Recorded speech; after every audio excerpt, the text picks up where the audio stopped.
Souvenez-vous, lors de notre reportage réalisé sur des Vélysiens en colère contre l'ONF en raison de coupes massives d'arbres réalisées dans les forêts domaniales de Versailles et de Meudon, nous vous avions annoncé l'intention du député maire Pascal Thévenot de référer de ce sujet à l'Assemblée nationale lors des questions au gouvernement.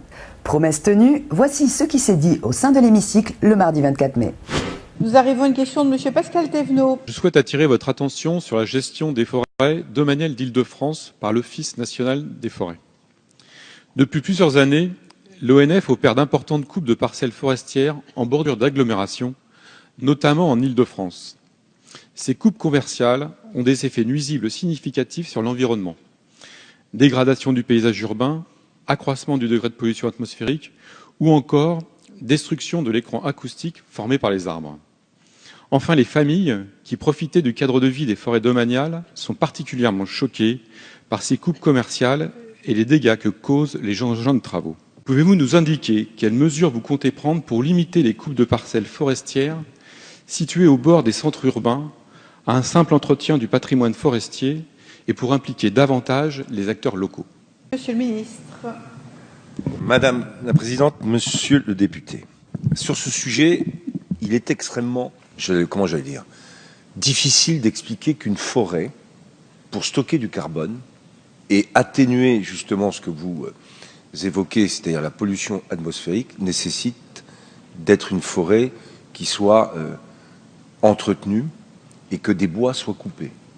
Laissez penser que sans action économique, une forêt pourrait stocker le carbone, c'est oublier que pour que ce stockage de carbone, ce rôle dans l'atténuation du carbone dans l'air et la photosynthèse, nécessite que les forêts soient économiquement, valorisées. C'est très important de le dire. Alors après, il y a des sujets, évidemment, de multifonctionnalité du rôle des forêts, et en particulier, j'en ai parfaitement conscience, autour des agglomérations.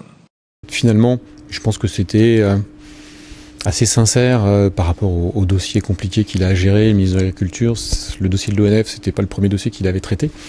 Et il a indiqué qu'il était en accord avec notre volonté de protéger les espaces forestiers en agglomération qui ne devaient pas être des zones d'exploitation, mais des zones d'agrément et de loisirs pour les Vélysiens et les Parisiens de manière plus générale. Et donc il nous a promis de nous accompagner et de me demander à l'ONF de gérer les forêts de cette manière et en accord et en collaboration avec les communes. Donc malheureusement, c'est pas ça qui va nous faire repousser nos arbres. Mais du coup, l'ONF ne pourra pas dire, comme elle m'a répondu, que finalement tout était dans le meilleur des mondes et qu'il fallait exploiter les forêts comme ça pour les conserver, puisque l'avantage d'avoir une question dans l'hémicycle, c'est qu'elle est au journal officiel. Et donc, je pense que l'ONF va suivre les directives de son ministre. Et autrement, je pourrais leur préciser le journal officiel avec une réponse claire, nette et précise.